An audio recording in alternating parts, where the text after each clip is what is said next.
白水寨湯泉3天團下集，我哋先重溫上集內容，觀賞油菜花海、白水寨浸湯泉、行山睇瀑布，3餐食咗5隻清遠靚雞。今集帶你沿路睇喀斯特地貌，遊覽九重天岩洞，入住湯泉度假村，坐竹筏欣賞英西楓林，參觀歷史悠久嘅彭家祠。第二日喺白水寨食完晏就向英西出發。出發之前，導遊提醒我哋呢條路段你會感覺到好似去咗桂林。進入九龍南呢個路段之後，你就會見到連綿不絕嘅喀斯特地貌，仿如置身桂林，所以呢度都有小桂林嘅稱號。行下行下，突然間路旁見到一大片油菜花田，車上嘅團友都顯得好雀躍，記得行呢一段路千祈唔好瞓覺啊！好彩我及時把握到影到俾大家睇，而家自己重溫返都覺得沿途景色好靚。我都係唔講咁多，等你哋慢慢欣賞。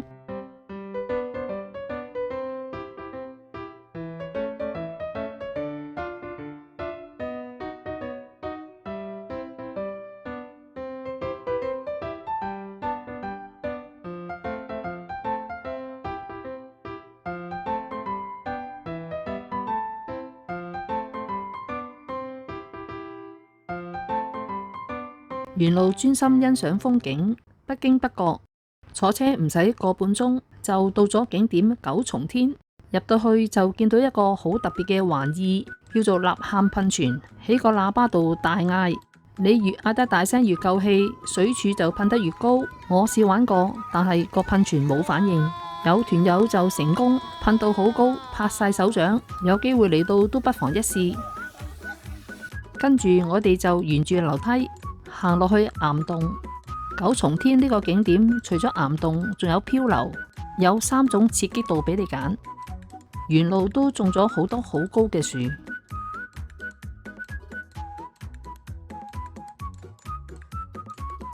岩洞前邊就有一條河流，呢條河流就係玩漂流嘅。呢段水流比較平靜，應該係玩親子漂流嘅，難度屬於最低。呢度環境都好靚，就算唔玩漂流都可以影下相。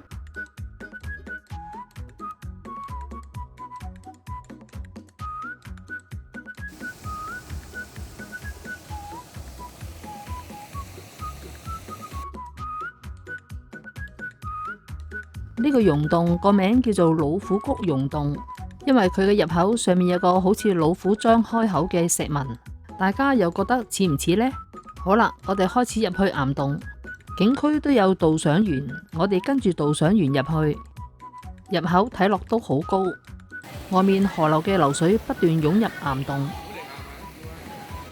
睇落啲水好似好淺，其實係可以好深嘅。一路行入去，行得越入就要靠燈光照明，通常都會有幾種顏色打落啲岩石度，營造氣氛。遊客都係沿住水邊行，或者有時跨過條橋過去。有時睇呢啲岩洞都需要一啲想像力。呢嚿岩石就似一隻動物嘅頭部，呢啲就係經過億萬年先至形成到嘅鐘乳石。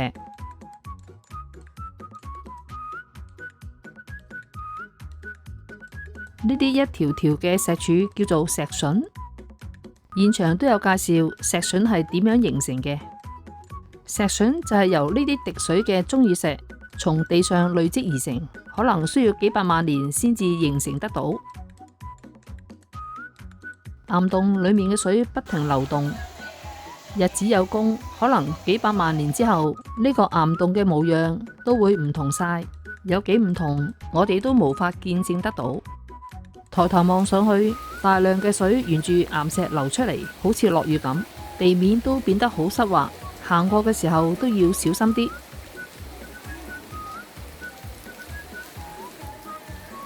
呢嚿鐘乳石嘅顏色，我就覺得好似拖肥糖，佢下邊就似一對鴨腳，有一對好大嘅鴨掌。跟住就沿路出返去，離開九重天呢個景點，跟住坐車去今晚入住嘅湯泉度假村。沿路都仍然可以欣賞喀斯特地貌。大約4點15分就到咗黃花溪，對面嗰幾個人就係度假村嘅職員。因為我哋嘅大巴過唔到去，需要坐呢啲竹筏環道駛過去對面岸。同時間，我哋將自己嘅行李都帶埋去，大件嘅行李就有度假村嘅職員幫手搬運。咁樣搬行李返酒店都係旅行嘅一種新體驗，都幾有趣。跟住職員就將啲行李搬返去酒店，其實酒店就喺渡頭旁邊。度假村嘅名叫做英西湯泉度假村。度假村門口都有2大檔賣各式各樣嘅土特產，團友都急不及待睇下有啲乜嘢買。職員就將啲行李推入度假村。我覺得呢團嘅團友對呢啲土特產好有興趣。檔口老闆都好識做生意，又試飲又試食，連番薯都有得試。試食過番薯都幾甜，番薯乾都唔錯。入到去就見到度假村嘅接待大堂。我哋呢一團就入住 A 區，A 區嘅入口就近返度假村嘅大門口。右手邊就係我哋入住嘅湯泉房間。好啦，又係 room tour 嘅時間。入到房直望就見到露台。我哋先睇睇浴室洗手間。浴室面積唔係太大，不過都乾淨整齊。毛巾同樣都係2大2小加1條地巾。淋浴間有冷熱水、洗頭水、沐浴露，梳洗用品都齊備。出去睇返房間，都有基本嘅書台同埋台面俾你擺嘢。電視都唔算細，有2支水同埋茶包。睇返房嘅面積都算大，張床一張雙人床，一張單人床，應該就係親子房。電掣位都有好幾個，足夠使用。不過就冇 USB 插頭。房間有 WiFi 供應，密碼就喺電視機下面。房間就裝咗獨立嘅分體冷氣，有製冷同埋製熱功能。天氣凍都可以開暖氣。冷氣下面就係掛衣架同埋膠拖鞋，亦都有一次性嘅拖鞋。露台外面就係獨立嘅湯池，有2張凳同埋茶几。佢呢個獨立湯池就大過白水寨嘅好多。可能呢啲房型係屬於親子房，可以住3個人。個湯池就預大少少，相對裝到一定水位嘅時間就要比較長。呢度同樣插張卡落去就有熱嘅湯泉水提供。我哋都係先開凍水洗一洗個池，晚飯返嚟就可以加水浸湯池。呢度房與房之間就比較用簡單嘅籬笆分隔，對住行人路嘅籬笆就種咗啲矮樹。呢邊親子房湯泉都係比較開放式。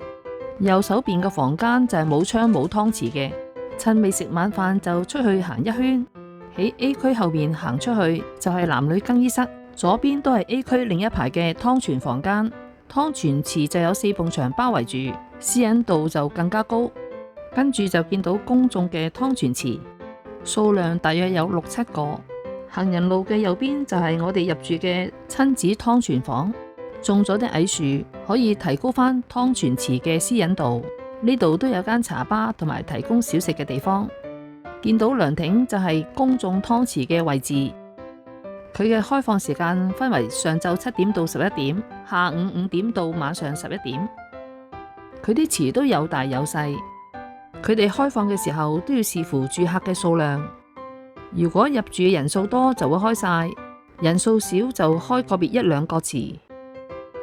嗰晚入住嘅住客都唔係太多，夜啲食完飯出嚟再睇睇。呢個園區嘅另一邊就係 B 區，呢啲房就冇湯泉嘅。喺佢嘅旁邊就係餐廳。我哋今晚嘅晚餐同埋聽朝嘅早餐都係喺呢度食，同樣都有10幾張台，啲台嘅 size 都幾大，可以坐得比較鬆動。呢個就係餐廳嘅餐牌，竹筏宴都只係600蚊一圍，又係6點鐘開餐，先嚟嗌斤排骨湯，又係好好食嘅蔥油清遠雞。今餐就好多肉食，有爽口嘅炭燒豬頸肉、蒸排骨、椒鹽牛仔骨、地膽頭蒸鴨、肉碎蒸豆腐，仲有豉汁蒸甜魚、鴨腸炒芽菜，最後就蒜蓉炒菜心，仲有飯後甜品番薯糖水，啲薑夠辣，番薯就夠甜。食完晚飯大約7點鐘，大部分嘅團友又行出去度假村門口，繼續選購佢哋嘅心頭好。另一檔嘅老闆就招呼團友坐低飲茶，試飲佢哋嘅產品，團友都買得好開心。返房浸湯泉之前，見到個公眾池只係開咗1個，浸完湯泉都好好瞓。第二朝起身亦都聽到好多雀仔聲。清遠早晚都係比較涼嘅，有啲團友夜晚就開住暖氣瞓，朝早陽光普照又清涼，又開定水，check out之前再浸多次。早餐都係圍餐，同組嘅都坐返同一張台，都係食啲簡單嘅早餐，有啲花卷、榨菜、餸粥。導遊 Connie 同樣都沖咗啲咖啡俾我哋飲，炒米粉食完都可以再添，榨菜餸白粥都幾好味。呢度啲番薯細細條，食落都幾濕潤同埋甜。食完個早餐就出去行下。嗰日嘅天氣非常好，陽光普照，天氣清涼，周圍都綠油油，空氣又清新，吸多兩啖新鮮空氣，人都精神啲。見到啲姐姐都好努力咁打掃周圍嘅地方。導遊話我哋可以借單車出去踩一圈，呢度就係單車庫，你揀啱邊架車就同前台登記，每架車都有個號碼嘅。我哋嗰團就冇人踩啦。接待處都有幾張按摩椅俾你哋租用，亦都見到好多茶葉賣，有張台俾你坐低試飲。呢度嘅房價都分咗5種，我哋住嘅親子房就880蚊。接待處外面都有啲泡茶嘅休息區，喺太陽傘下泡茶都應該幾寫意。呢一幅就係用 wide angle 影嘅度假村門口。趁時間尚早，出去周圍行下。度假村嘅周邊都有村民居住，亦都經營緊一間餐廳。呢個角度就係由渡頭望出去嘅景觀，景色非常宜人。對面嘅竹筏係用嚟載住遊客，沿住黃花溪遊覽英西楓林。度假村旁邊就見到好多走地雞，見到啲雞周圍走入啲叢林度自由覓食。現場見到呢隻公雞都好大隻，呢隻母雞睇嚟都好有霸氣。清遠雞除咗多運動，主人都係俾山泉水佢哋飲。現場聽到鵝嘅叫聲原來好大嘅，我覺得成班鵝喺度傾緊偈。呢隻公雞睇嚟都有幾個老婆。剛才我提及嘅餐廳就喺度假村嘅左手邊。佢都有提供早餐嘅，都可以自己過嚟呢度食。餐廳都養咗好多走地雞，如果你想買一隻返香港，可以早一晚同佢預訂，跟住返去浸多一次湯泉。大約10點就 check out， 行李就由度假村幫我哋送去旅遊車。對岸已經見到有遊客上船。黃花溪遊英西楓林非常出名嘅，我哋平日嚟就少啲遊客，會舒服啲。開船之前每個人都需要着上救生衣。船程大約半個鐘，喺左手邊就係一陣我哋回程之後會上去嘅彭家祠，遠望都幾似小型嘅布達拉宮。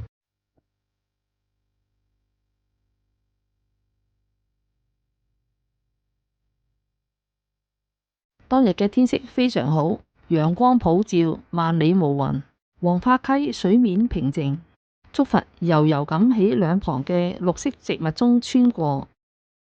慢慢就見到楓林出現，呢個畫面係咪令你哋聯想到林子祥嘅在水中央呢？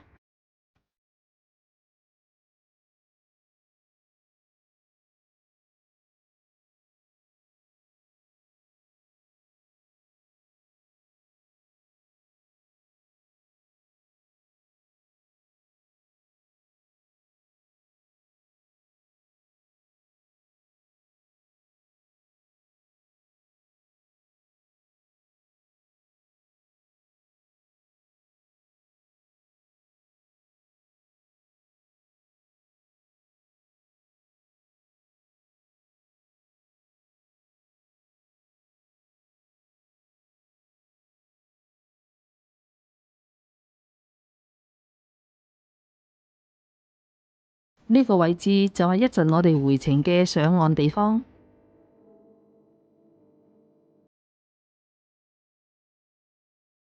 當日逆風而行，春風拂檻，沉醉於湖光山色，這光景最難忘。大家繼續欣賞上天賜俾我哋嘅禮物。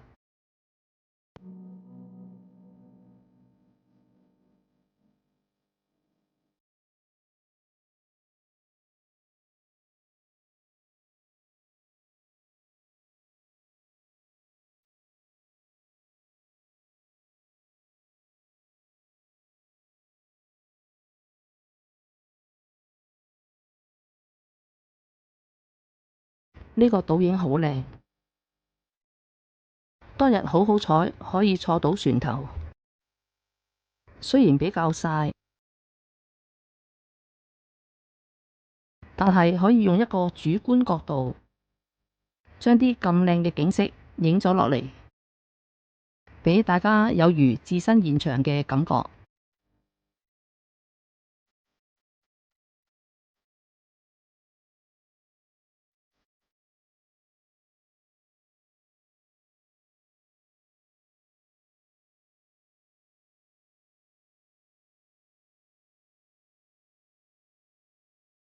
留意返呢一座山，有一條好長嘅吊梯，聽講話村民用呢條梯爬上去拜祭，危險程度真係難以想像。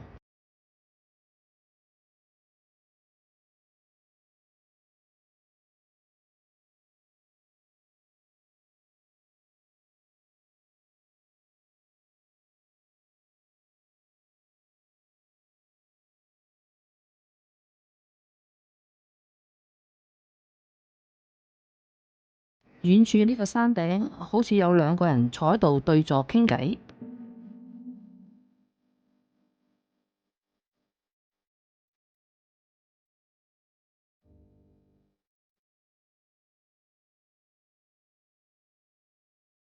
呢個山峰我覺得有啲似駱駝。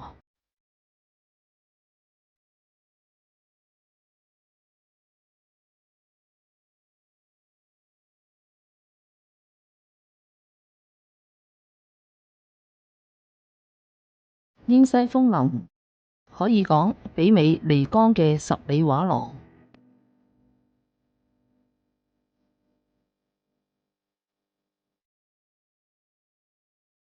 我覺得竹筏由黃花溪飽覽英西楓林係成個行程最舒服，又可以欣賞如詩如畫嘅景色，係最值得嚟嘅景點，亦可以話係不枉此行。遊咗半個鐘就到咗登岸嘅位置，上咗岸之後再行一小段路就會去到彭家祠。上咗岸冇耐就見到有嘢賣茶葉同埋啲口立濕。茶葉就係英雄9號，價錢都唔貴，有興趣嘅都可以買返啲當幫下啲村民。行到半路中途又見多一間，呢間就有啲特別嘢賣，有現燒現賣嘅川貝檸檬糕，佢啲產品新鮮入樽，見到都有啲團友買咗，佢現場都即沖俾你哋試飲，亦都俾你試食埋啲檸檬，味道都係酸酸甜甜。沿路都見到啲村民房屋同埋佢哋嘅菜田。喺呢一片山明水秀嘅地方務農，應該都相當寫意。跟住就嚟到有380年歷史嘅彭家祠，呢群建築物都係依山而建嘅。導遊提醒我哋最好上到最高點嘅後花園，嗰度嘅景觀就最開揚。一路行上去都見到有啲地方荒廢咗，亦都保留當其時廚房嘅痕跡。上落嘅樓梯都係用石建造，非常堅固。上到中間嘅位置，望出去都好開揚，有山有水，越上得高，望得更遠嘅景色。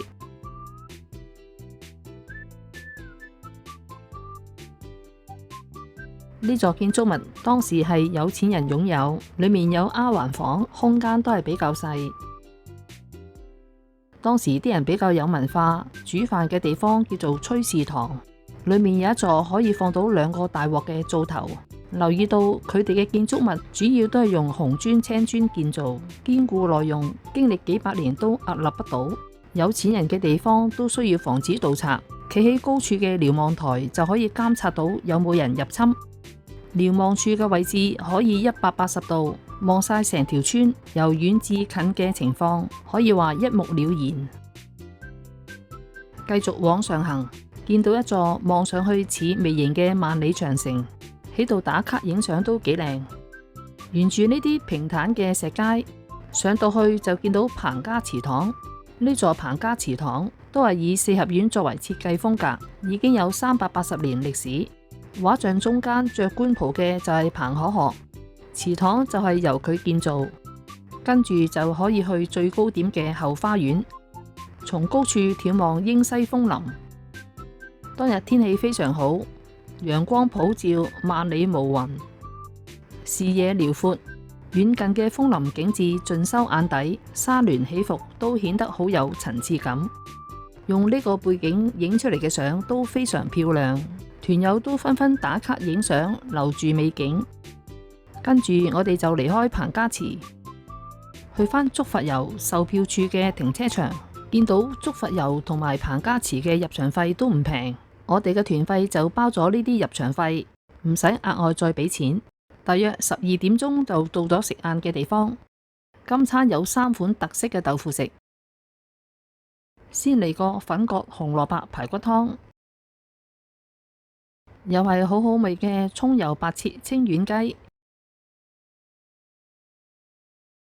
有味道唔錯嘅燒鴨，熱騰騰好滑嘅豆腐。呢條鯇魚就好大條，有我前臂咁長，最尾竟然都食唔晒。呢碟炸豆腐除咗滑之外，仲有煙燻味。咁大碟嘅梅菜蒸肉餅都好好食，